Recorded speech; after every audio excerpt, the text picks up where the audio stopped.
The afternoon sun cast long shadows across the palace gardens as Princess Charlotte played near the rose bushes. Her small hands clutched a well-loved teddy bear while she hummed a cheerful tune. The 7-year-old princess wore a simple blue dress, her hair tied back with a matching ribbon. She looked every bit the picture of innocence and joy that the British public had come to adore. Behind her, standing at a respectful distance, was Royal Guard Thomas Bennet. He had been assigned to the young princess for 3 years now, and in that time he had grown quite fond of the spirited child. Thomas was a tall man with broad shoulders and a kind face that could turn stern in an instant when duty called. His red uniform was immaculate, and his eyes constantly scanned the surroundings, always alert. The palace grounds were usually peaceful at this hour. Most of the royal family was attending to their duties inside, leaving the gardens relatively quiet. Charlotte's laughter echoed through the air as she chased a butterfly, her small feet patting softly on the manicured lawn. Thomas smiled slightly at her carefree spirit, though his posture remained rigid and professional. Suddenly, Thomas's radio crackled to life. A voice informed him that Queen Camilla was approaching the garden. His jaw tightened slightly. While he maintained absolute respect for all members of the royal family, he had noticed something troubling in recent weeks. The Queen Consort had been making unusual requests regarding Princess Charlotte, asking about her schedule, her routines, and her whereabouts with a frequency that seemed beyond normal grandmotherly concern. Within moments, Queen Camilla appeared at the garden entrance. She wore an elegant cream-colored suit and carried herself with the practiced grace of royalty. Her expression was pleasant, but Thomas noticed a certain determination in her eyes. She walked directly toward Charlotte, her heels clicking against the stone pathway. Charlotte looked up at the sound of approaching footsteps and immediately recognized her grandmother. The child's smile faltered slightly. In recent weeks, Charlotte had become quieter around Queen Camilla, though she tried to maintain her usual politeness. The young princess had overheard whispered conversations among staff members and had sensed tension in family gatherings, though she could not fully understand what it all meant. Queen Camilla smiled warmly at Charlotte and extended her hand. Her voice was sweet and gentle as she spoke, asking the princess to come with her for a special treat in town. She mentioned a famous bakery that had just created a new dessert, something that Charlotte would surely love. The offer sounded innocent enough, the kind of spontaneous outing that grandmothers often propose to their grandchildren. However, Thomas immediately felt something was wrong. Royal protocol was very clear about such matters.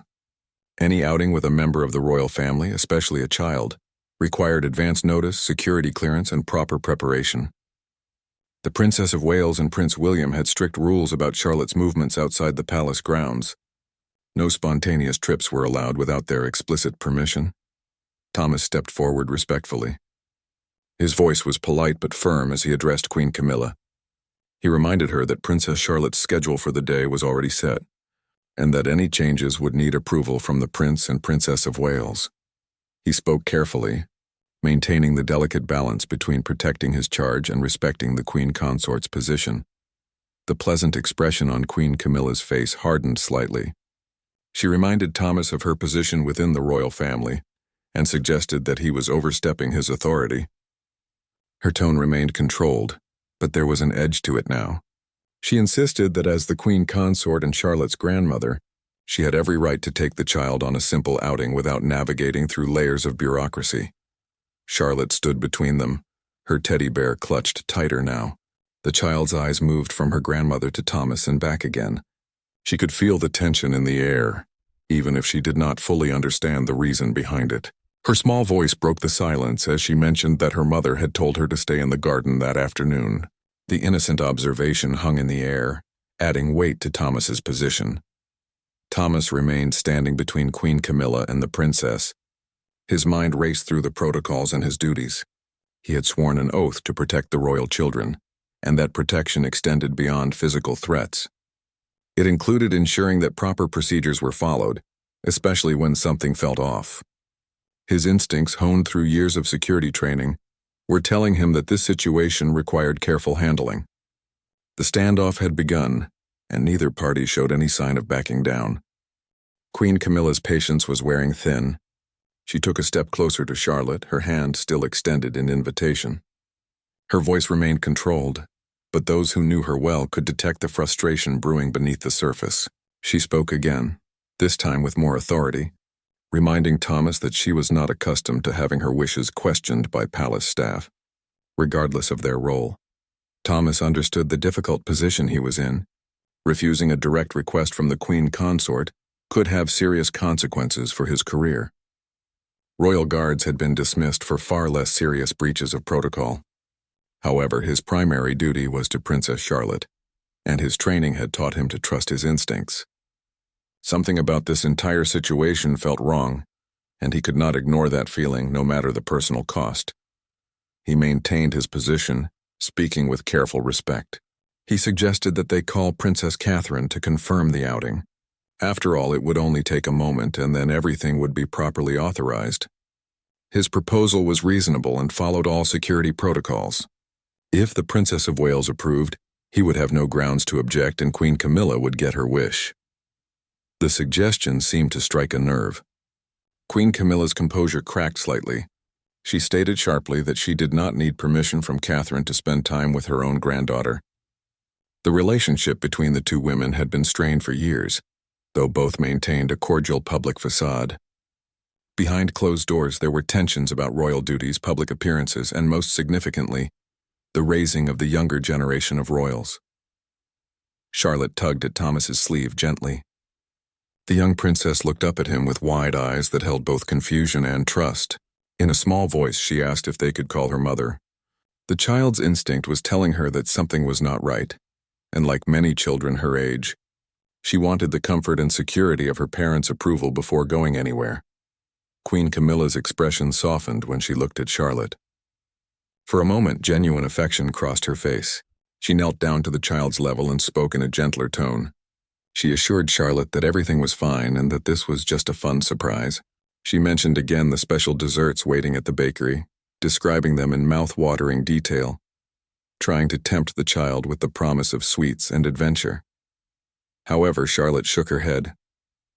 Despite her young age, the princess had been taught to follow certain rules, and one of the most important was that she should never leave the palace grounds without her parents knowing. Her mother had explained this rule many times, emphasizing its importance. Charlotte took her mother's instructions seriously, as she had learned that these rules existed to keep her safe. Thomas reached for his radio, intending to contact the Princess of Wales's office. Before he could activate it, Queen Camilla stood abruptly and placed her hand over his. Her voice was low and carried a warning tone as she told him to think carefully about what he was doing. She reminded him that questioning the queen consort's judgment could be seen as insubordination, and that such actions could have far-reaching consequences. The guard felt sweat forming on his brow despite the cool afternoon air. He knew that powerful people within the palace could make life very difficult for someone in his position. Jobs like his were highly coveted, and there were hundreds of qualified candidates who would gladly take his place. Yet, when he looked down at Charlotte's trusting face, he knew he could not back down. His conscience would not allow it. Other members of the palace staff had begun to notice the confrontation. A gardener working nearby had stopped trimming the hedges and was watching the scene with concern. A maid who had been closing the upstairs windows had paused, her attention drawn to the unusual sight of the queen consort and a guard in what appeared to be a standoff. Word would spread quickly through the palace staff, as it always did in such a close-knit environment. Thomas made his decision. He activated his radio and requested immediate contact with the Princess of Wales's office. His voice was steady and professional, stating that there was a situation requiring urgent clarification regarding Princess Charlotte's schedule. He kept his message neutral and factual, avoiding any language that might be seen as disrespectful to Queen Camilla. Queen Camilla's face flushed with anger. She took a step back, her hands clenched at her sides. In a cold voice, she informed Thomas that he had just made a terrible mistake. She turned her attention back to Charlotte and tried once more to convince the child to come with her voluntarily. She promised that they would call her mother from the car, that everything would be explained, and that there was nothing to worry about. But Charlotte moved closer to Thomas, partially hiding behind his tall frame. The child's instincts were strong, and she had clearly decided that staying with her guard felt safer than leaving with her grandmother under these tense circumstances. Her teddy bear was now pressed tightly against her chest, a security blanket in a moment of uncertainty. The princess's refusal was quiet but absolute, spoken through her actions rather than words. The situation had reached a critical point, and everyone present knew that what happened next would have significant consequences. The radio crackled with a response. The voice on the other end confirmed that they were attempting to reach Princess Catherine, who was currently in a meeting with charity representatives. The estimated time for contact was approximately 10 minutes. Thomas acknowledged the message and maintained his protective stance near Charlotte. Those 10 minutes would feel like an eternity under the Queen Consort's increasingly hostile gaze. Queen Camilla began pacing back and forth on the garden path. Her elegant composure was slipping with each passing moment. She muttered under her breath about the absurdity of the situation, about how security procedures had become excessive, and about how she was being treated like an outsider in her own family. Her words carried a mixture of frustration and hurt that suggested deeper issues at play. Charlotte remained quiet, observing everything with the sharp awareness that children often possess. She did not fully understand the complex family dynamics at work, but she could sense the emotional undercurrents. The young princess had heard whispers among staff members about tensions between her grandmother and her mother, though adults always stopped talking when children entered the room. Now she was witnessing that tension firsthand. Thomas noticed that more palace staff members were finding reasons to be in the area. The head butler appeared at a nearby doorway, pretending to inspect something while clearly monitoring the situation. 2 other security personnel had positioned themselves at different points in the garden, their presence subtle but deliberate. The palace staff network was efficient, and news of the confrontation had spread rapidly through the ancient building. Queen Camilla suddenly changed her approach. She sat down on a nearby garden bench and patted the space beside her, inviting Charlotte to sit. Her voice became warm and gentle again as she began talking about happier topics. She mentioned upcoming family events, asked about Charlotte's school lessons, and tried to engage the child in friendly conversation. It was a calculated effort to normalize the situation and lower everyone's guard. Charlotte glanced up at Thomas, seeking guidance. The guard gave her a subtle nod, indicating that it was acceptable to speak with her grandmother. The child walked over to the bench and sat down, though she maintained some distance and kept her teddy bear between them like a small barrier. She answered her grandmother's questions politely but briefly, her usual animated chatter notably absent. As they talked, Queen Camilla's hand slowly moved toward Charlotte's. She was subtle about it, making it seem like a natural gesture of affection. However, Thomas recognized the movement for what it was. If she could take Charlotte's hand and guide her toward the garden exit while engaging her in conversation, she might be able to create enough momentum that stopping them would require physical intervention, something Thomas desperately wanted to avoid. Thomas cleared his throat meaningfully and took a step closer. His presence was a gentle reminder that he was watching carefully. Queen Camilla's eyes flashed with irritation as she looked up at him. She commented sarcastically about how attentive he was, suggesting that perhaps he was being overly zealous in his duties. The remark was designed to make him feel self-conscious and question his own judgment. Before Thomas could respond, his radio came alive again. The voice announced that Princess Catherine was now available and would be connected immediately. Thomas felt a wave of relief wash over him. Whatever happened next, at least he would not be making these decisions alone. The proper authority would be consulted and the situation would be resolved according to protocol. Princess Catherine's voice came through the radio, calm but concerned. She asked for a clear explanation of the situation. Thomas provided a concise summary, carefully keeping his language neutral and factual. He explained that Queen Camilla had proposed taking Princess Charlotte on an unscheduled outing to a bakery in town, and that he had requested confirmation before allowing the princess to leave the palace grounds. There was a brief pause on the other end of the radio. Those seconds of silence were heavy with significance. Everyone in the garden waited to hear what the Princess of Wales would say. Charlotte stood up from the bench and moved closer to the radio, wanting to hear her mother's voice more clearly. Queen Camilla remained seated, her expression unreadable though her hands were clenched tightly in her lap. Princess Catherine's response was diplomatic but firm. She thanked Queen Camilla for thinking of Charlotte and for wanting to spend time with her granddaughter. However, she explained that Charlotte's schedule for the day had been carefully planned, including a tutoring session that would begin shortly. She suggested that perhaps they could arrange a proper outing for another day, one that could be scheduled in advance with appropriate security arrangements. The Princess of Wales then spoke directly to Charlotte, her voice warm and loving. She asked her daughter if she was all right and reminded her about the tutor who would be arriving soon. Charlotte's face brightened at hearing her mother's voice. The child responded cheerfully, saying that she was fine and that she had not forgotten about her lesson. She also mentioned that she had been playing nicely in the garden with her teddy bear before all of this had started. Queen Camilla stood up abruptly from the bench. Her face was pale and her jaw was set in a hard line. She had been effectively overruled, and the presence of witnesses meant that the entire palace would soon know about this incident. Her authority had been questioned, and her attempt to take Charlotte had been blocked. The humiliation was evident in her stiff posture and the barely controlled anger in her eyes. Without a word to anyone, she turned and began walking toward the palace entrance, her heels clicking sharply against the stone path with each determined step. Thomas watched Queen Camilla's retreating figure with mixed emotions. Relief that the situation had been resolved without escalation was tempered by concern about what consequences might follow. He had essentially sided against the queen consort, and such actions rarely went unpunished in the intricate hierarchy of royal service. However, when he looked down at Charlotte's relieved face, he knew he had made the right choice. Princess Catherine spoke through the radio once more. Her voice carried a note of gratitude as she thanked Thomas for his diligence and for following proper protocol. She mentioned that she would be coming to the garden herself in a few minutes as soon as her meeting concluded. Her words were a clear endorsement of Thomas's actions, and they were spoken on a channel that several other security personnel could hear. It was her way of protecting him from potential backlash. Charlotte tugged at Thomas's sleeve again, this time with a small smile on her face. She thanked him in her sweet, innocent voice, saying that she felt safe with him.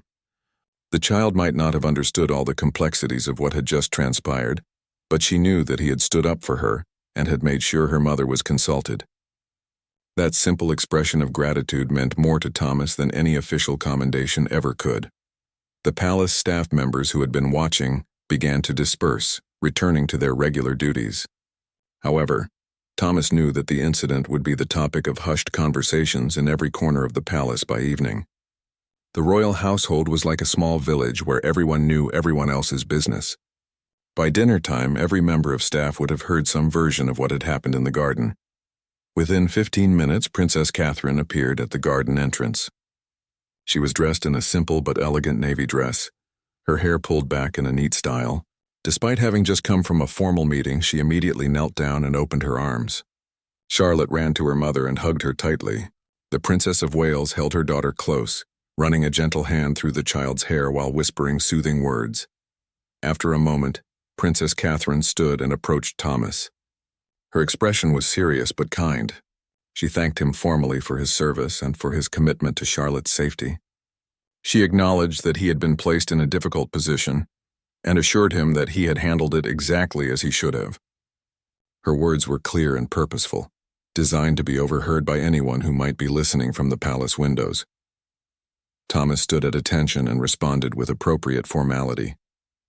However, Princess Catherine waved away the rigid protocol.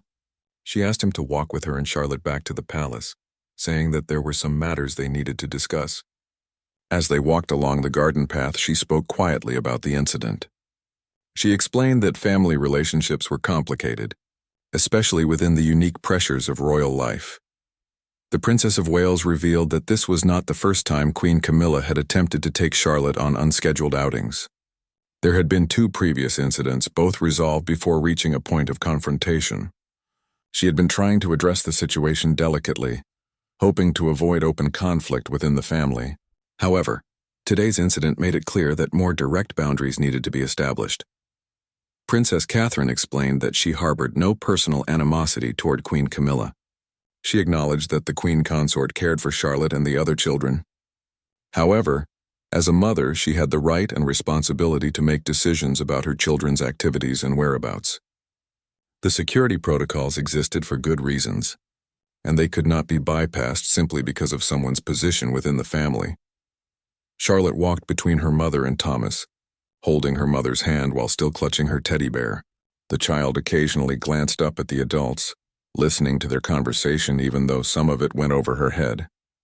She seemed more relaxed now, the tension of the earlier confrontation melting away in the safety of her mother's presence.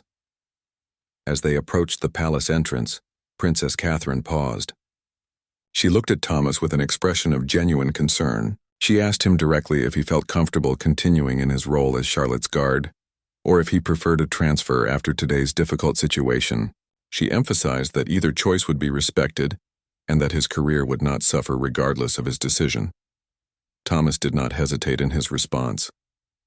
He stated firmly that he wanted to continue protecting Princess Charlotte. He had grown fond of the young princess over the years, and he took his responsibility seriously. Today's incident had only reinforced his commitment to his duty. He would face whatever consequences came from standing up to Queen Camilla, because he knew in his heart that he had done the right thing. Princess Catherine smiled warmly at his words. She assured him that Prince William would be informed of the situation, and that they both supported his actions completely. She mentioned that there would be a formal meeting with the head of palace security to review the incident and to reinforce the protocols for all family members. It was time to make sure that everyone understood the boundaries regardless of their position. As they entered the palace, Charlotte looked back at the garden one last time. The afternoon sun was lower now, casting a golden glow over the roses where she had been playing so peacefully before everything had changed. The child turned to her mother and asked in a small voice if she could still play in the garden tomorrow.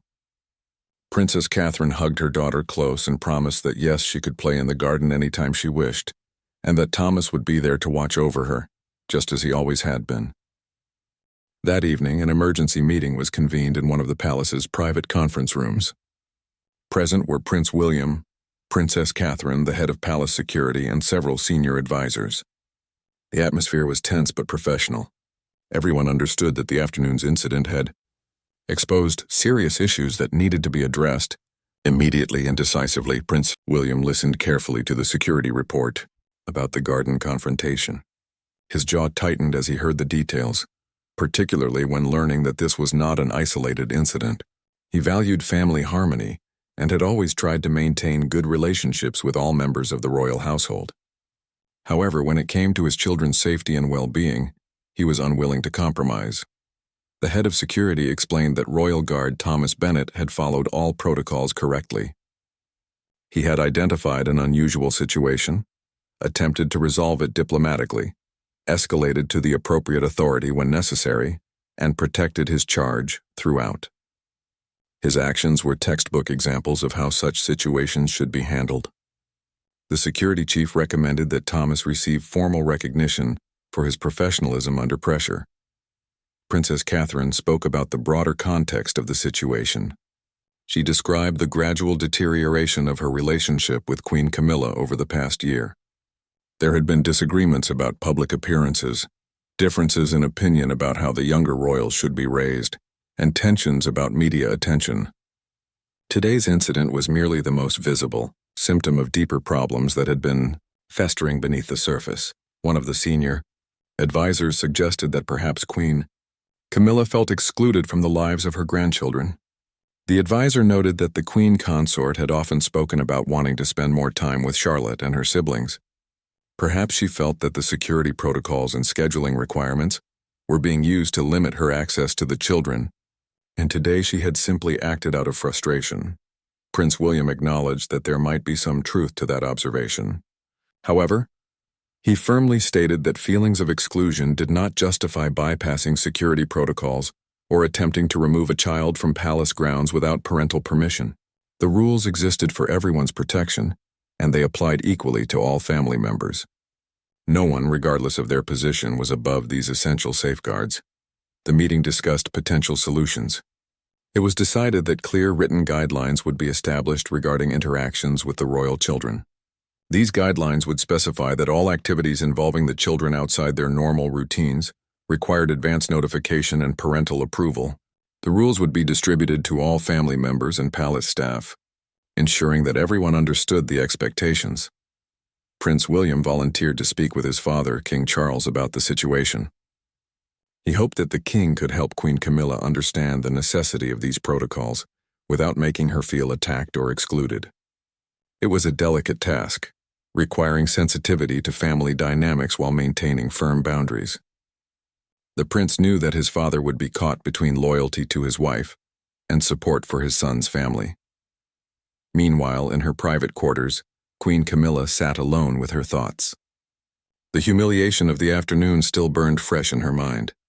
She had been openly defied by a palace guard, overruled by Princess Catherine, and witnessed by numerous staff members. The story would spread throughout royal circles, and she would become the subject of gossip and speculation. Her position, which she had worked so hard to establish, felt undermined. She tried to understand where things had gone wrong. Her intentions had been innocent enough. She genuinely wanted to spend time with Charlotte, to build a relationship with her step-granddaughter. The child was sweet and intelligent, and Queen Camilla had hoped to create happy memories together. Instead, her spontaneous gesture had turned into a confrontation that damaged relationships further. Queen Camilla reflected on her complicated position within the royal family. She had married into the family late in life.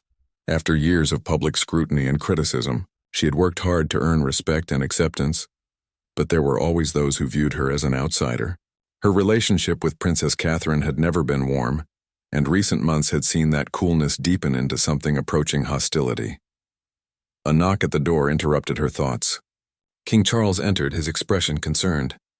He had been informed of the garden incident and had come to discuss it with his wife. He sat down beside her and took her hand gently. His voice was kind as he asked her to tell him her version of what had happened. He wanted to understand her perspective before making any judgments. Queen Camilla explained her frustration with the rigid protocols that seemed to keep her at arm's length from the children. She spoke about feeling like an outsider in her own family, about how every interaction with William's children seemed to require formal arrangements and approvals.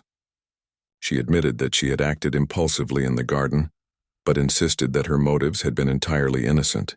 She had simply wanted to treat Charlotte to an afternoon out. King Charles listened carefully, his face thoughtful. He acknowledged her feelings and the difficulties of her position. However, he gently but firmly explained that the security protocols existed for crucial reasons. In their position, threats were real, and the safety of the children had to take precedence over spontaneous gestures. He reminded her that she too benefited from these same protective measures. The rules were not designed to exclude her, but to protect everyone in the family, including the youngest and most vulnerable members. 2 weeks had passed since the garden incident. The palace had settled into a new routine, with updated protocols now formally documented and distributed. The atmosphere remained slightly tense, but everyone was making efforts to move forward constructively. Change within such an ancient institution was never easy, but the events of that afternoon had forced necessary conversations and adjustments. Thomas continued his duties as Charlotte's guard, though he remained aware that some members of the Queen Consort's staff regarded him with coolness. He maintained his professional demeanor with everyone, never discussing the incident except in official channels. His actions had been vindicated by the subsequent security review, which had praised his judgment and adherence to protocol. Several other guards had privately thanked him for standing firm, saying it reinforced their own authority in similar situations. Princess Charlotte seemed largely unaffected by the drama. Children are remarkably resilient, and her world had quickly returned to normal. She played in the gardens most afternoons, attended her lessons, and continued her usual activities. However, she did seem to have developed a deeper awareness of the people around her. She paid more attention to adult conversations and appeared more thoughtful about family relationships. Queen Camilla had accepted the new protocols, though the acceptance had not come easily. King Charles had spent considerable time discussing the situation with her, helping her understand the perspective of William and Catherine. The king had also worked with his son to ensure that Queen Camilla did not feel completely shut out from the grandchildren's lives. A compromise had been reached where scheduled visits would be arranged regularly, giving her predictable time with the children while respecting the parents' wishes and security requirements. On this particular afternoon, a tea was arranged in the palace drawing room. Present were Queen Camilla, Princess Catherine, and Princess Charlotte.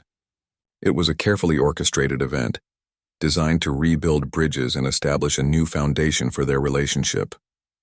The Queen Consort had specifically requested this meeting, and Catherine had agreed, recognizing that healing needed to begin somewhere. Charlotte wore a pretty pink dress for the occasion, and had brought along her favorite teddy bear for comfort. She sat on a cushioned chair between the two women, her legs swinging slightly as they did not quite reach the floor. The child could sense that this meeting was important, and she was on her best behavior, remembering all the manners her mother had taught her. Queen Camilla began the conversation with an apology. She spoke directly to Charlotte, explaining in simple terms that she had made a mistake in the garden that day. She had wanted to do something nice but had not followed the proper rules. She assured Charlotte that she loved her very much, and that she would always make sure to ask permission from her parents before planning any special activities in the future. Charlotte listened carefully, her young face serious and thoughtful. After a moment, she asked a simple question that cut through all the adult complexities. She wanted to know if everyone could just be friends and be nice to each other. Her innocent question hung in the air, a reminder that children often see the essence of situations more clearly than adults with all their complications and pride. Princess Catherine smiled at her daughter's words. She explained to Charlotte that sometimes grown-ups disagreed about things, but that did not mean they did not care about each other. She acknowledged that there had been misunderstandings but expressed hope that everyone could work together better in the future. Her words were directed at Charlotte but were clearly also meant for Queen Camilla, offering an olive branch while maintaining firm boundaries. Queen Camilla's eyes glistened slightly as she looked at Charlotte. She agreed with the child's sentiment wholeheartedly. She promised Charlotte that she would be more patient and would follow all the rules so that they could spend happy times together. She also expressed her appreciation to Princess Catherine for arranging this meeting, acknowledging that it could not have been easy given recent tensions. The tea proceeded more smoothly after those initial exchanges. Queen Camilla asked Charlotte about her school lessons and her favorite subjects. Charlotte chatted animatedly about a history project she was working on, and a story she was writing in her creative writing class. The Queen Consort listened attentively, asking interested questions and showing genuine engagement with Charlotte's interests. Princess Catherine observed the interaction with cautious optimism. She knew that rebuilding trust would take time and consistent effort. One pleasant tea did not erase the issues that had led to the garden confrontation. However, it was a beginning, and beginnings mattered. She was willing to give Queen Camilla the opportunity to demonstrate that she could respect the established boundaries while still having a meaningful relationship with Charlotte. As the tea concluded, Queen Camilla mentioned that she would love to take Charlotte to see a special exhibition at a museum the following month. However, this time she immediately added that she would coordinate with Catherine to find a suitable date and arrange proper security. The change in approach was noted by everyone present. She was learning to work within the system rather than against it. Charlotte hugged both women before leaving the drawing room. Princess Catherine walked her daughter back to the nursery, where Thomas was waiting to resume his duties. Charlotte told him excitedly about the tea and the planned museum visit. Thomas smiled at her enthusiasm, glad to see the young princess happy and unburdened by adult conflicts. In the following weeks and months, the new arrangements gradually became routine. Queen Camilla had regular scheduled visits with the grandchildren, properly coordinated and approved in advance. The relationship between her and Princess Catherine remained cordial rather than warm, but the hostility had diminished. Both women recognized that they did not need to be best friends to coexist peacefully within the family structure. Thomas continued his dedicated service to Princess Charlotte. The incident in the garden had become part of palace lore, quietly discussed among staff members as an example of proper protocol enforcement. Some viewed him as a hero who had stood up to power, while others thought he had been unnecessarily rigid. Thomas himself rarely thought about it anymore. He had simply done his job, and he would do it again without hesitation, if faced with a similar situation. The palace gardens remained one of Charlotte's favorite places. On sunny afternoons, she could still be found there, playing with her toys or reading under the shade of ancient oak trees. Thomas watched over her from his usual position, ever vigilant and devoted to his duty. The roses continued to bloom in their cycles, indifferent to royal dramas and human complications.